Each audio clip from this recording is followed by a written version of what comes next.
Buenas tardes. Which mic is working? Can you hear me here? All right. ¿Cómo está todo el mundo? Are you awake? All right. Now we're going into another exciting session. As Danny mentioned, my name's Marie Robles. I am the treasurer of ALVA, and I am also on the national board of ALPFA, who is our co-sponsor or our co-host today. I was DC chapter president of ALPFA many years ago. And so I'm excited to be here representing both organizations. In my day job, I work as SVP controller for Eagle Bank. It's a local commercial bank here in the area. And so without further ado, I want to bring up my panelists. Can you please come up?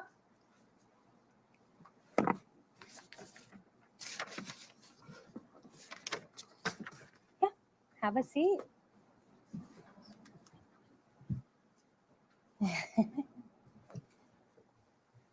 All right. So I'll start with a brief introduction of myself. I mentioned where I work and the organizations that I support and that I'm passionate about. One of the reasons I'm passionate about ALVA is because I have members of my family that have served in the military. My birth father, I'm adopted by my grandparents. My birth father served in Vietnam and passed away years ago from what we think were the effects of Agent Orange being exposed in Vietnam. My grandfather is still alive. He's going to be 100 in March. He served in 3 wars. Thank you. Thank you. He served in 3 wars, Korea, Vietnam, World War II. And for his 100th birthday, he wants to celebrate by jumping out of a plane. So yeah, he invited me to join him. I said, sure, I'm happy to. But anyway, that's why I'm so passionate about ALVA and all of the issues that the military, Latino military veterans face. So that's a little bit about me. Now I'll pass it on to my esteemed panelists so that they can introduce themselves.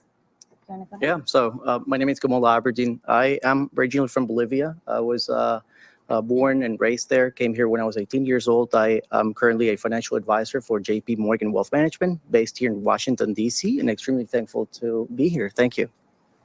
Thank you. Good afternoon, all. My name is Sergio Alcantara. So I'm a Army veteran, retired after 27 years of service from the U.S. Army. So now work at Morgan Stanley in global financial crimes, and looking forward to sharing some information with you guys. Thank you. I'm Brian Morales. I'm with Wells Fargo Advisors in DC. I'm a private wealth financial advisor there. I've been in the financial services industry for 30 plus years. Come from a proud Air Force family. My dad was a pilot in the Air Force. He's originally from Santiago, Chile, and very happy to be here and contribute. Thank you so much, gentlemen. So first of all, I want to start by stating a disclosure. The information and the views expressed are not intended to provide specific advice or recommendations for any individual. You should carefully consider your needs and objectives before making any decisions. And for specific guidance on how this information should be applied to your situation, you should consult a financial professional. So that being said, I want to share, and this disclaimer applies to all of myself and my panelists. So first of all, I want to share a couple of statistics that we see with Latino veterans. Unemployment. The unemployment rate for Hispanic veterans was 2.9% in 2023 compared to 4.5% for non-veterans. So this is great. Home ownership. Though home ownership amongst Hispanic veterans in 2021 was 67.2, and in 2023 it's up to 70%. So we're making strides. There's improvement there. Savings. Nearly 2/3 of veterans, 63%, have an emergency fund. That's all veterans, right? So Hispanic veterans are 10% less likely to have an emergency fund. Over 3/4 of veterans overall own a retirement account, 76%, all veterans, and a little under half, 45%, own non-retirement investments. Again, this is for all veterans. Female Hispanic veterans are 20% more likely to have an emergency fund and 16% more likely to own a retirement account when compared to female white veterans. So those are some of the stats. Now, what are some of the most significant barriers? We'll start with, addressing that, right? What are the barriers that Latino veterans face in wealth building? And how can we address these through financial literacy and planning? Who wants to start? I think I can start us off. So I think one of the things that we got to look at is we got to look at social and cultural views, right? And we look at where we are as Latinos. I think, we're family-based. Everything about us is family-based. And just because, once you get out and you start being successful, people start looking at you. And I think a lot of the times, some of our veterans and our Latinos as a whole, we're all about taking care of the family, not just ourselves individually. And I think that that's one of the major aspects that we have to look at. I think one other thing that quite often gets lost upon us is that we're immigrants, right? And I think that most of the times we're first or second generation. And so we're just starting to get ourselves situated, right? When our parents come or ourselves, we're so busy trying to survive that we're not looking at those things, right? We're not looking at those things that we need to do in order to that because we're just so busy trying to survive. Any one of us that have parents can tell, we've heard numerous stories about parents working multiple jobs to kind of put food on the table. So when you're trying to survive, you're not looking at those luxuries, right? We talk about life insurance that in the military we get and we take for granted. As an 18-year-old, you had life insurance, but my parents didn't because, some of us will look at life insurance as a luxury, not necessarily as something that's a need, And so I think that some of those aspects, joining the military kind of just gives us a little different perspective, right? And it opens up to different cultures and different views. And, I think Edgar was talking about how officers and enlisted folks were, we look at things differently. I remember, seeing my officers, that have like little investment clubs and, you go, down at Fort Benning, you see some of the young lieutenants get together in IOBC and they're, getting, investors coming in and talking to them, right? And then you have enlisted members. It's just kind of like, we just changed the way that our retirement works. So now service members now don't get the 2.5% per year of active duty service. Now they get 2% and they get a TSP match. But they literally get that one small little block on, this is TSP, don't worry, we'll sign you up for free, we'll put your money in the G fund. And majority of the times, we're not taking the time to really understand our benefits. And I think that's where we need to change. I think we need to take ownership and just start owning that. And it's just like, how do we educate ourselves to, move forward? Brian, anything you'd add to that? Yeah, to echo those thoughts. I mean, our team, we start with education. We believe that the best client, first and foremost, is an educated client. That's the foundation. So, and now, here we are in 2024. It's so much easier to educate yourself on various benefits. Everything is, it's on your phone. Versus when I started in the industry in the 90s, early 90s, there was no internet. So, we really espouse, education first. And our clients, I think they look to us as financial experts. They're hiring, a professional advisor to manage their money, manage their portfolio, their financial needs. But we really try to turn it around and make it a collaborative effort and make sure that they're educated, because when you're educated, to me, you're going to ask the right questions. And it'll help you learn. So, as the saying goes, listening versus talking, you do all your learning when you're listening. So, to me, it's really about education and helping your clients make sure that they're asking you the right questions. Great, thank you. And Gamal, anything you would add?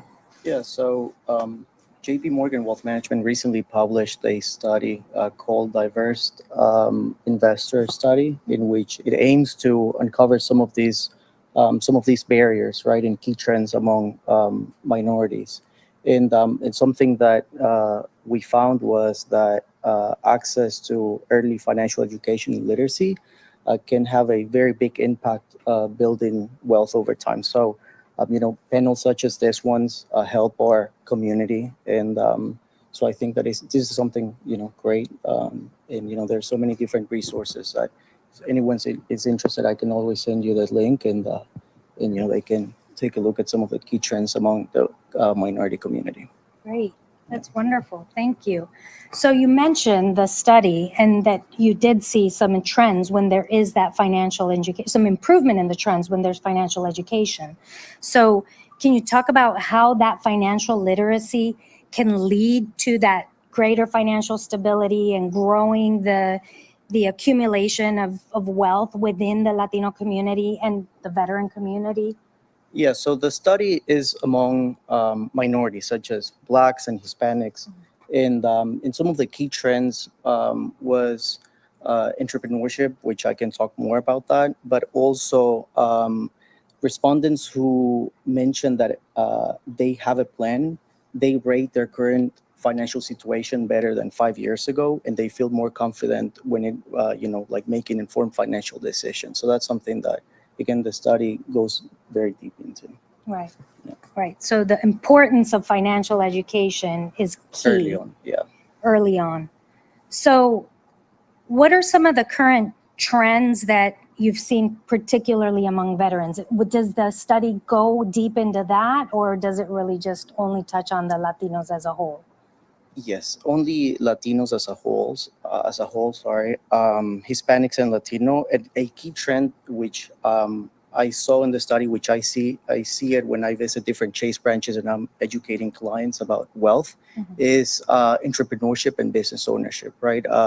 Every time more and more Latinos and Hispanics, they're interested in, budgeting, prepare for whenever they, take that step, and how can they start building that, startup, fund for whenever they start that business. So yeah, entrepreneurship. Okay, great. Okay, so in terms of any institutional support or tools or specific resources that Latino veterans can access, what are the tools out there that you would recommend? Sergio, do you want to? I think when we had some panelists talk about the VA benefits, right? I think that the VA home loan is one of the best programs out there, right, for home ownership, right? I can tell you about my personal story with the VA home loan, right? And the first time I purchased a home, I didn't use the VA loan because I ran into an agent that didn't want to deal with, or just didn't understand the benefit and just didn't want to deal with it. And so they kind of talked me out of it, and they're like, hey, we'll just do conventional loans, it'll be fine, you do your thing here. And a lot of them will kind of try to steer you away from the VA loans because a lot of them will try to say that, VA loan requires 0% payment, and then, you have the appraisal and the house has to appraise. And quite often, because of that, I think some homeowners that are selling their homes, shy away from the VA loans. But it's all about understanding the benefit, right? And understanding that, hey, if the house only appraises for a certain level, you can say that, hey, I'll cover the difference of what the house appraises for. And you can put that into your offer when you're making that offer, and it makes it a more attractive offer. But it's just understanding the benefits and how you can, for everything about the military is all about how do you improvise, how do you overcome, right? And I think, that has to be something that you look at, going forward. Right. So speaking of military benefits, so Brian, how can Latino veterans strategically use the military benefits that they receive in order to support practical investment strategies like 401k, home ownership, those types of things? Well, speaking as a financial advisor, when we sit down with a client, when we sit down with anyone, we start with what we call base foundational planning. And it really starts with, their employment benefits, their, Sergio mentioned TSP, their military retirement, we start with the basics. We call it the foundation, and the foundation has to be secure and stable. It's like the foundation of a house. If the foundation of a house is not stable, then you really shouldn't be building anything on top of it. So we really focus on those benefits. We would, if we were sitting down with, a transitioning veteran, a government worker that was Latino, those are the first things that we would try to surface, in our discovery process. What does your TSP look like? What does your military retirement look like? Because at the end of the day, it's really about income.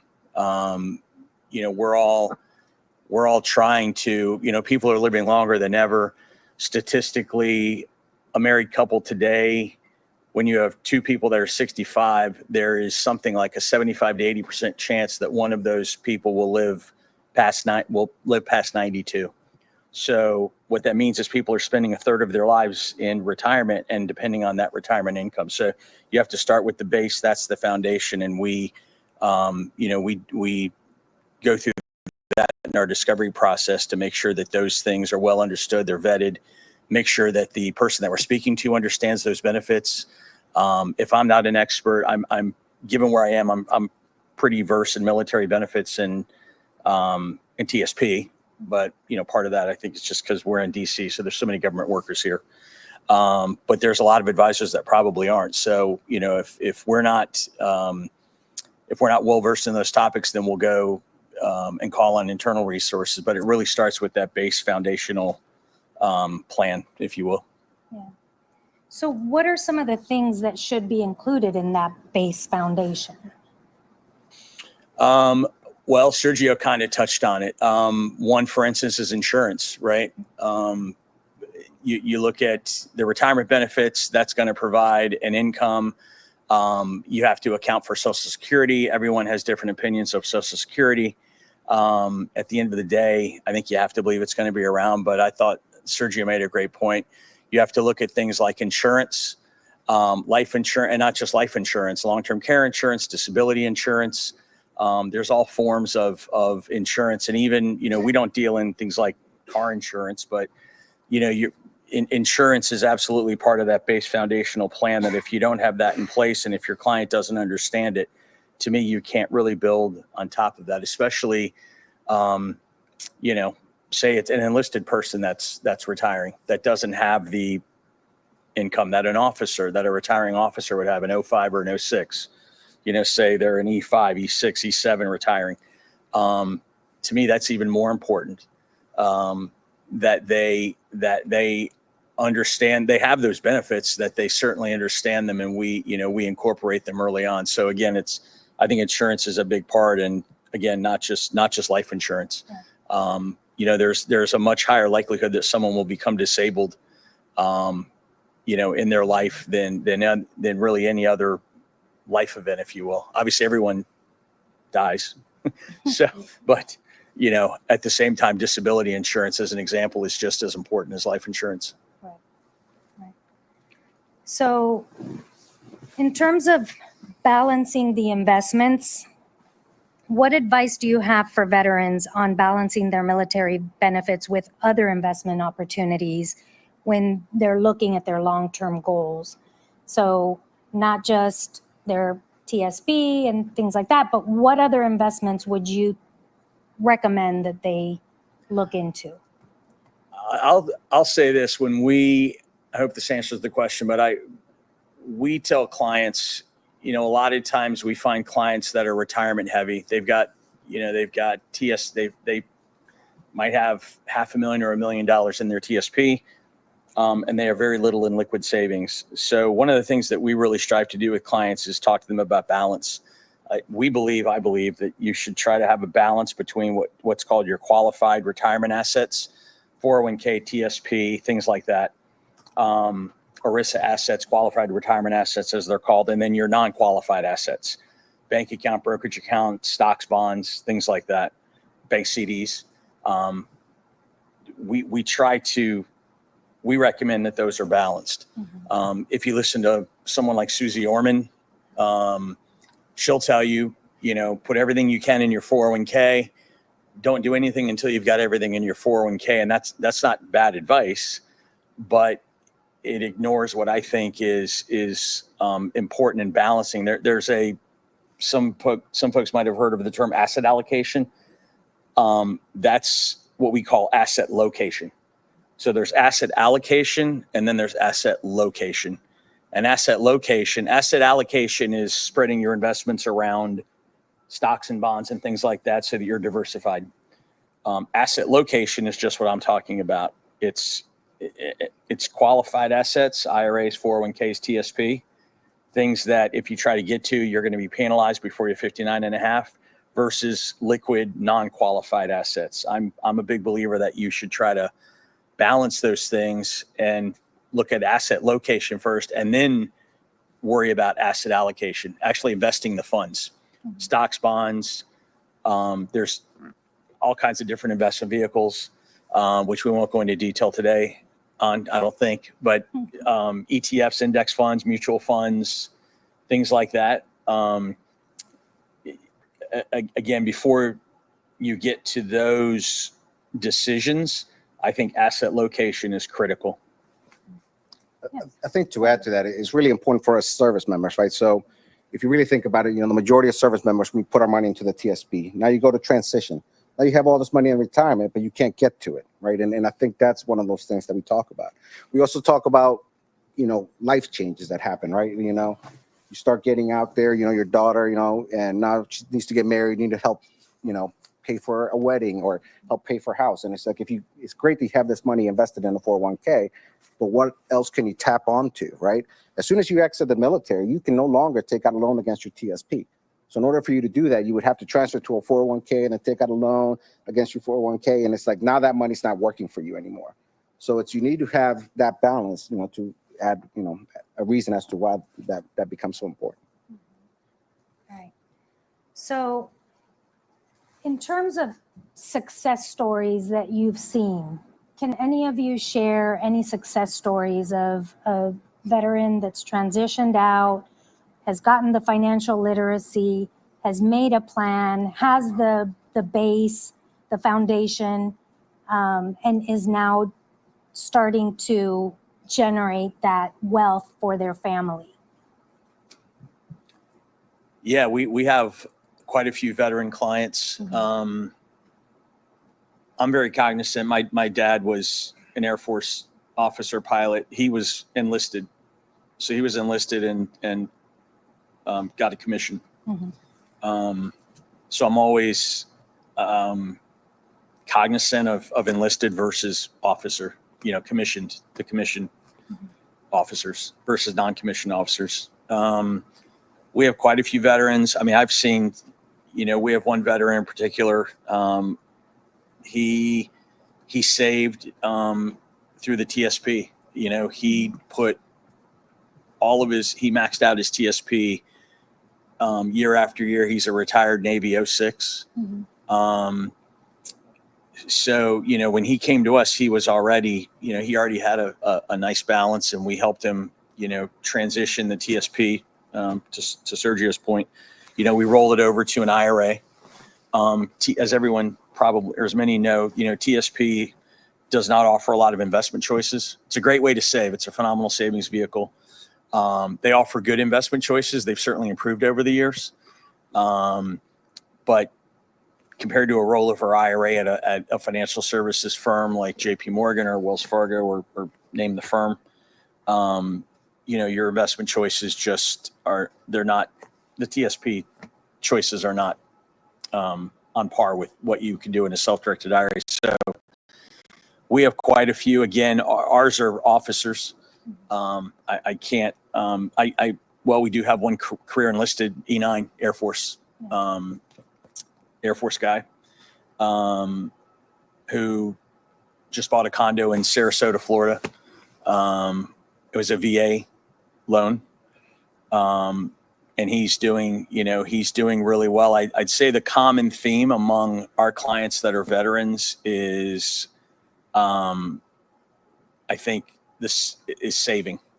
And I often tell clients, what you save a lot of times is more important than what you invest in. It's more, if you look at, putting away $20,000 a year, the amount that you put away is more important than what you actually invest in. What you invest in is important, but the impact of actually putting those dollars away, especially pre-tax, is the most impactful thing. So I don't know if that's specific enough, but we do have success stories, and I guess what I would end with is, they would have been successful with or without us.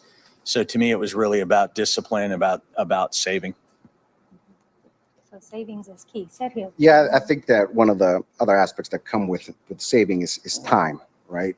I think, I've had several peers of mine that, have, retired as E9s, and they're the enlisted guys that got out and did their thing. And, we always joke about that, right? I think, as we're coming up senior, we always joke about what your next job is going to be, and I had some guys that said like, hey, I want to go be the Walmart greeter because I'm going to be living off my retirement and I'll have no stress, and then they realize how stressful that actually is.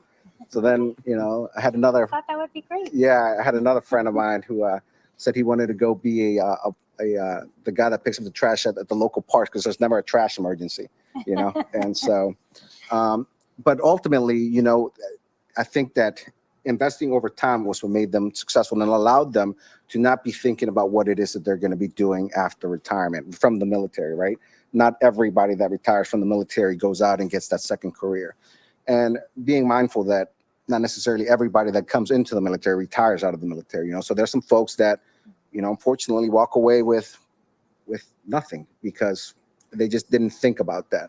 And I think that it's really important to kind of get to those folks to instill that knowledge, right? And part of the problem that we have is just, sometimes we take pride in being, that hard charger that we don't take the time to listen. Right. I remember in our TAP class, I remember a lot of folks just falling asleep and then just trying to check the box. All I got to be here is just check the box and I'm done and I'm out of here. I need a clear post. That's the only thing they're worried about. So if you don't take the time to understand everything that's out there and all the different opportunities, you're never going to reap the benefits of it, right? And I think that that's the most important thing. It's like quite often we don't realize all the opportunities that were given to us until much later, where we either can't take advantage of it or we lost the time. And as we know, with investing, compounding is that's the miracle maker right there. Right. Yeah, and I can also share, although we cannot get into specifics, education is key. Yeah. A client comes to mind that Latino and veteran, and he's been saving through TSP thrift savings plans for many years. He wanted to start a business, and he had all these funds, that wasn't able to touch until 60 years old. And there's a strategy that allowed him to use some of those funds to actually start a business. And again, we cannot get into specifics, right? But there's so many different strategies that clients can take advantage of. And, so make sure that you are aware of your benefits and how can you use them to, advance in your career. Right. Right. And so it's about knowing where to go ask the questions, right? And knowing where to go get the information. So how can we kind of push through and try to get the word out there and get information out to folks and break those barriers so that they have the information? Are there any tools or resources that your organizations have that we can push out to folks? And Yeah, I can start with that. So first, I tell clients, especially clients who recently separated from the military, start with the free resources, right? Mhm. If you contribute, if you have a TSP, there is a number, there is a website, tsp.gov, which have a lot of videos and articles in which you can educate yourself. Now, know that you don't have to walk this path alone, that there's a lot of professionals that can help you. Now, specifically, when it comes to tools, JP Morgan recently launched a tool called JP Morgan Wealth Plan, which is free to use for everyone. You don't have to be a Chase customer. Clients are able to access the tool through chase.com or through the Chase app.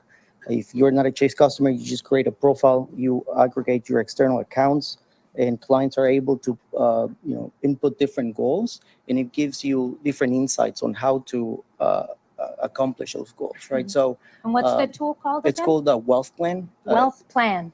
JP Morgan Wealth So, Plan. JP Morgan Wealth Plan. Free to use for everyone. Free for everyone. Yeah. You can open an account and start using it right away. Now, if you're working with a financial advisor, I understand that, having a financial advisor might, if you don't feel comfortable, you can get started on your own. Now, if you do work with a financial advisor, you're able to contribute and you're able to have conversations and plain conversations with that advisor, again, on how to create a custom portfolio or how, what's the probability of success to reaching that goal. So again, that's a free tool in which, in my experience, I can, vouch for that. Yeah. Okay, great. I Sergio, think Brian, any- one of the other things that we got to talk about is just, I think quite often as Latinos we don't really have that conversation about money, right? It's like even amongst my family members, I'm just like, oh, here comes Sergio. We're going to talk about finances today, So that becomes a thing, right? But you don't necessarily need to have it with those around you, right? So quite often, some people just don't know, and therefore they don't feel comfortable talking about it, or just, or you get the opposite and they think they know something and then they just lead you down this wrong path. But I think as service members, though, one of the resources that I used when I was in was the Military One Source. And I think Military One Source. One source. Military One Source. That's one of the Military One best Source. resources out there. Because they basically, they're like the Google of the military support system, right? You basically pick up the phone, you call them, here's my problem, and they say, great, this is our resource, and we're gonna, put you through it. And I think that's one resource that we don't use enough. One of the things that, when I was in, what I did was I called them to get linked up with a financial advisor that was being paid by the program that allowed me to have these conversations with a provider, right? And it was just like, they were just having this conversation with, about what do I need to do? How am I going to do it? And so there's like a lot of resources out there that we talk about. And I think the Military One Source is definitely one of those services that you can use if you're a current service member. Okay, great. I'll add, something I talked about education, kind of advocacy, something as basic as a credit report. You're, again, talking about the foundation, as Sergio mentioned, insurance. Even something as not ignoring your credit. Your credit report, especially when you're applying for loans, VA loan, any loan, your credit score is, it's everything. So I would tell anyone, veterans, know your credit score, know the 3 credit bureaus, know what they can do for you. Everybody's entitled to 1 free credit report a year. Everything's online now. Understand how credit scores work. What makes your credit score go up, what makes your credit score go down. And it doesn't matter if you make a lot of money. It doesn't matter if you don't make a lot of money. Anybody should be, I would say, fanatical about their credit score, the credit reports, the 3 credit bureaus. What can they do for you? What services do they provide? So I'd put, again, that foundational level, I would put that, I think that's a critical foundational element to financial health, financial well-being, tools that are available and out there. The 3 credit bureaus to me are critical. And Sergio serves in global financial crimes. The other thing too is things like identity theft. How can you guard your credit, report your credit score, and protect against things like identity theft, which can be, catastrophic. Yeah, definitely. All right, so we've got a few minutes. Why don't we close out with one tip or one final piece of advice that you would give to folks transitioning out of the military or current veterans in terms of their financial education, health, and wealth? Yeah. So diversification is key. Make sure that you're using different tools to save towards the future. Know where you stand. That's extremely important, right? What are your goals? What are my short, medium, and long-term goals? So that will be one advice for our Latino veterans and military personnel. Thank you. Sergio. So twofold. So one is understand where your money's going. Understand how you're spending your money, right? I think that's very important. Quite often we get caught up with, the luxuries of things, and we don't even think about it as luxuries anymore. Because, I remember when I was a kid, I used to be able to buy like a cheeseburger for 59 cents. You can't do that anymore. What? Yeah, 59 cents was a cheeseburger, 49 cents was a hamburger, McDonald's back in the day. Might be dating myself, but just know where your money is going and understand that, it's pay yourself first. I think that that's the biggest thing that's going to allow you to succeed. Don't even put that money that you're saving into a separate account, so that way you're not even tempted to use it, to touch it, or anything like that. And you need to basically hide money for yourself in order to progress. Mm-hmm. Brian? That's great advice. Yeah. I mean, I have a lot of advice. One,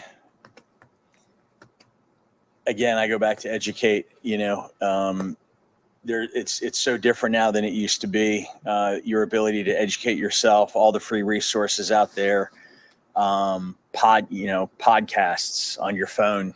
There's hundreds of, I watch podcasts, financial podcasts, market podcasts, financial literacy podcasts, financial health podcasts. And to me, the key is start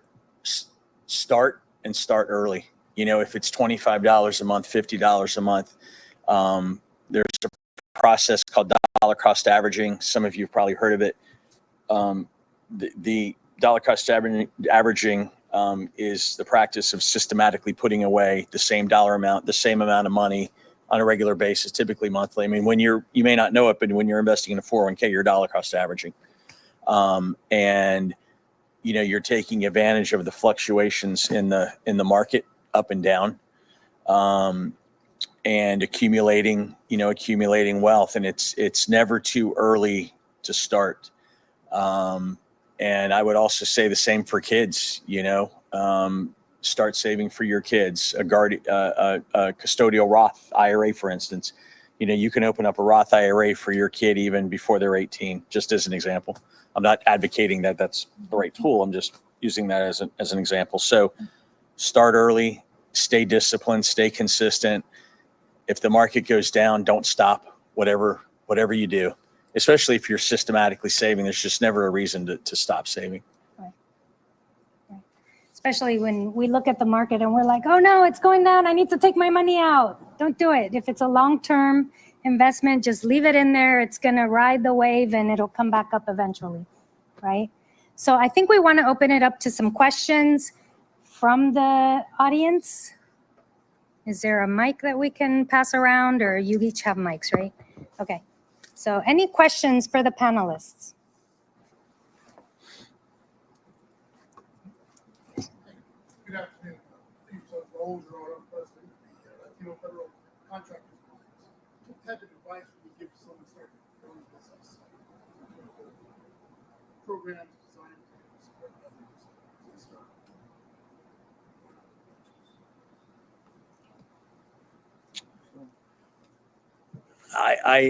I'll tell you real quick. I talked to a veteran today. I mean, there's a lot of programs out there. There's programs for I would tell you, this is probably better coming from a banker than a financial advisor, but I hear my bankers say these things. Look to the federal government programs that are available, 8A, disabled veterans.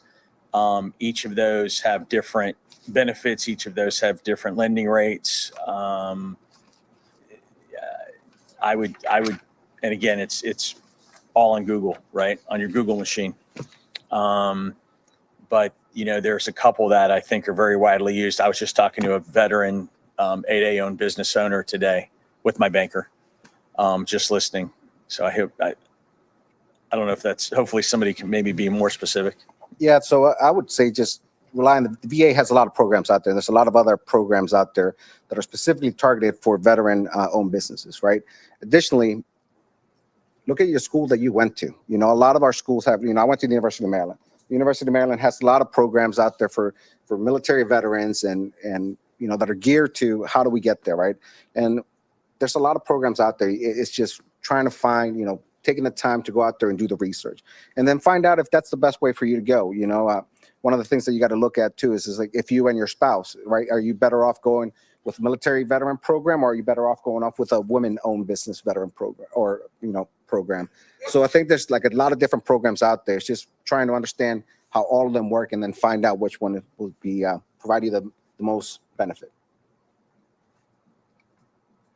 Okay. Thank you. Yeah, I've got a nonprofit that's really focused on educating us. I've got a nonprofit that's really focused on bringing the team of veteran-owned businesses, folks into the federal marketplace in terms of financing behind those programs in that perspective. Socioeconomic status is absolutely has to be woman-owned business critical. Just in terms of financial backers to start on that nature. One key thing, components of the program is educators. How to do that. And the financial component is very smart. Tax requirements and things that we just don't imagine, we don't really necessarily know going in this. Thank you. Yeah. One other thing is like our local state governments also have a lot of programs as well.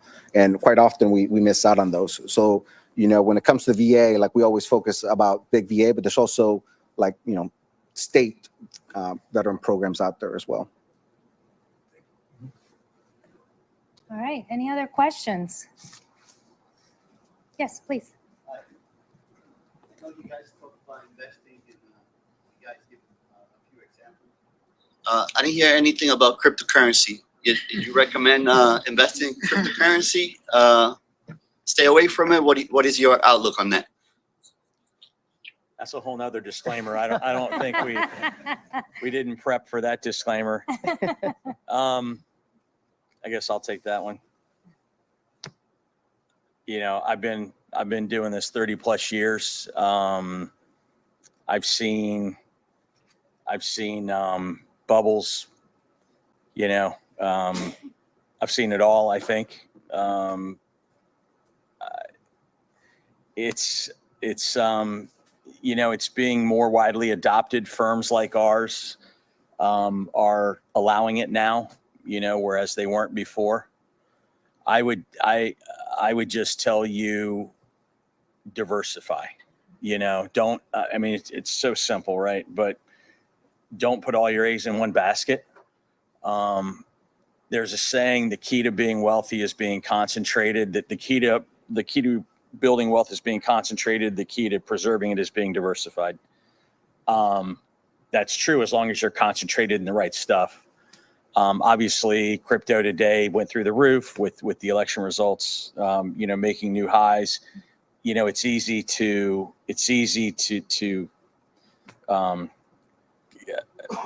want to jump on that bandwagon. I'll say this again, part of our educating clients, investing is emotional, and there's two emotions to investing: greed and fear.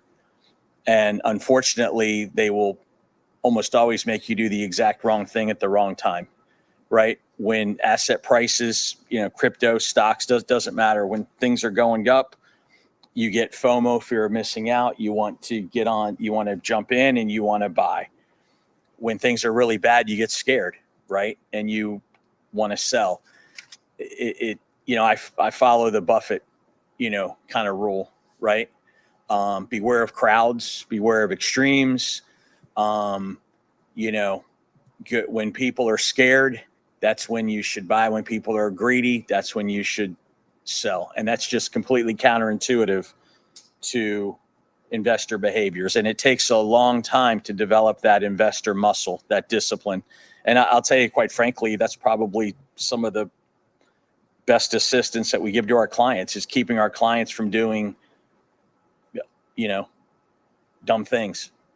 It's an important part of our job. So crypto, I would just tell you, diversify. We have a saying, position size in your account. Position sizes are important. Don't let anything in your account be over X%, perhaps. That's a good rule of thumb. That's something that we do. That's diversification. I don't have an opinion on crypto. I do. I don't want to give it, but I would just tell you, diversify, be disciplined, and really, it's investor behavior. It's that emotion around investing, and those two emotions, which really take time to develop. So I read an article a little while ago, and it talked about cryptocurrency and how it's basically comparing it to a young man's gold, right? And so as a little bit of us older ones are, used to rely on gold, right? That's our safety net, so to speak, right? And we're comparing about how crypto's like the young man's gold, because you can't really justify the value of it, right? Because what's the value in it, right? But so I think you got to be careful when it comes to those things, but understand that may be a generational thing, but from a financial risk standpoint, we're always worried about that, just because of the anonymity that comes with that. All right, go ahead, please. Yeah, was any, finance, we do, factoring after the fact, people do a job, they need the money, and stretched out their money to you guys, would buy those invoices.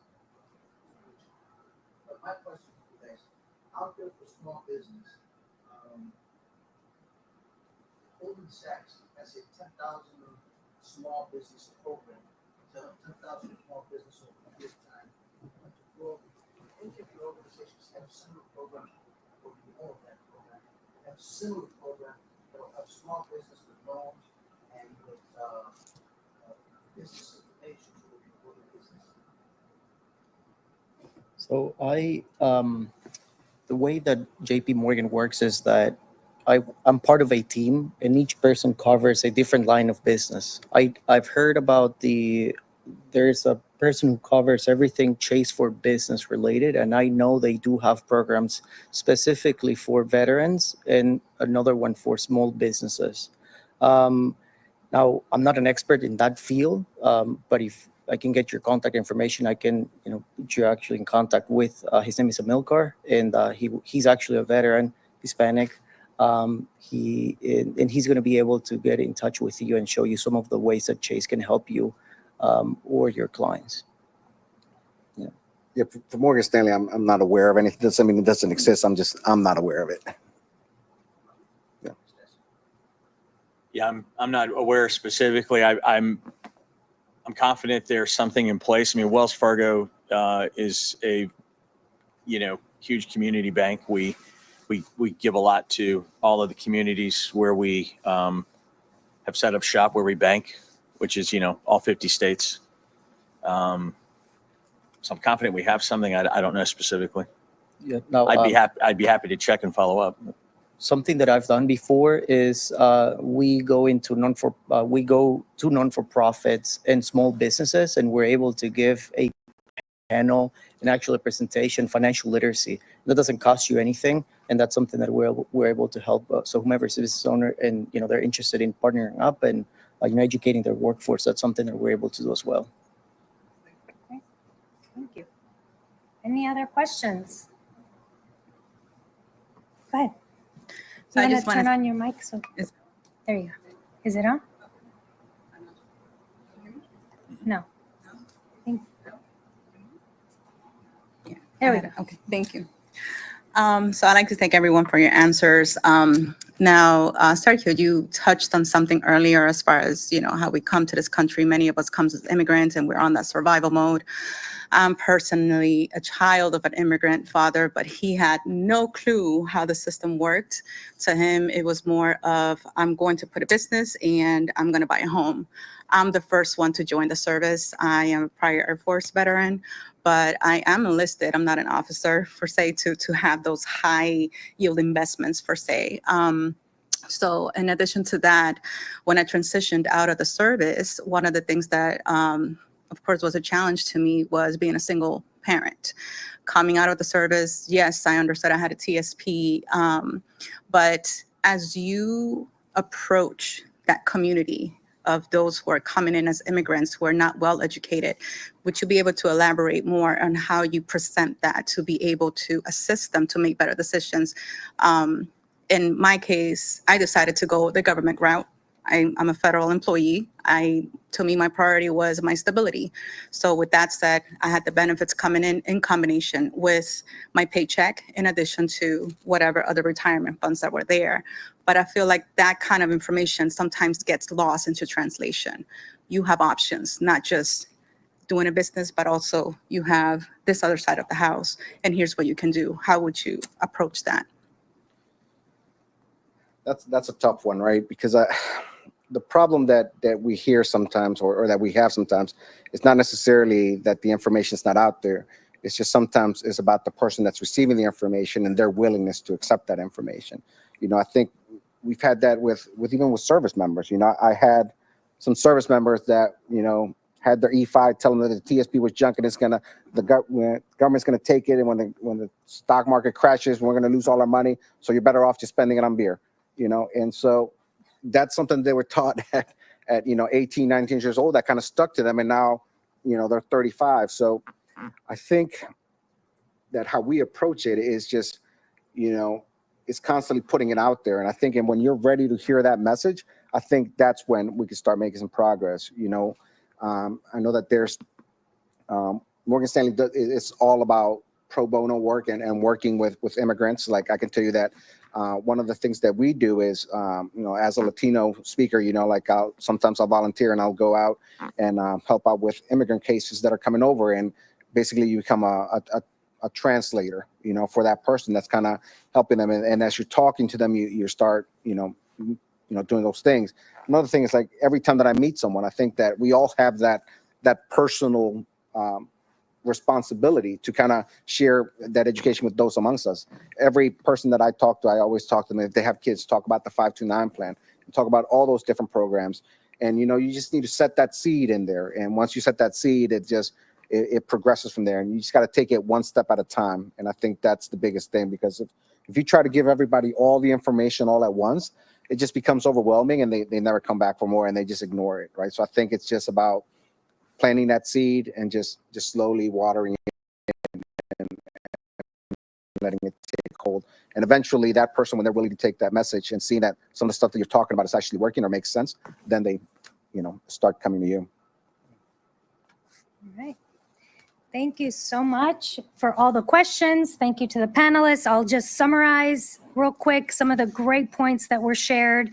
So I think, obviously, we all know it's about financial education. It's about educating yourself, educating your family members, and really building that foundation. So knowing where your money's going, knowing what your goals are, making a budget, paying yourself first, savings. So starting early if possible, but starting, even if you haven't done it yet, just start. Having a good foundation around knowing your credit score and building your credit score, having insurance, all kinds of insurance, disability being one of the most important ones, retirement income, making sure that you've got money for retirement, and it's not just about asset allocation, but asset location, having a lot of different vehicles, and diversification, making sure that you are investing across many different types of investments. So thank you again. Thank you to my esteemed panel, Gamal Aburdene-Marcos, hopefully I didn't butcher that, Sergio Alcantara, and Brian Morales. Thank you so much.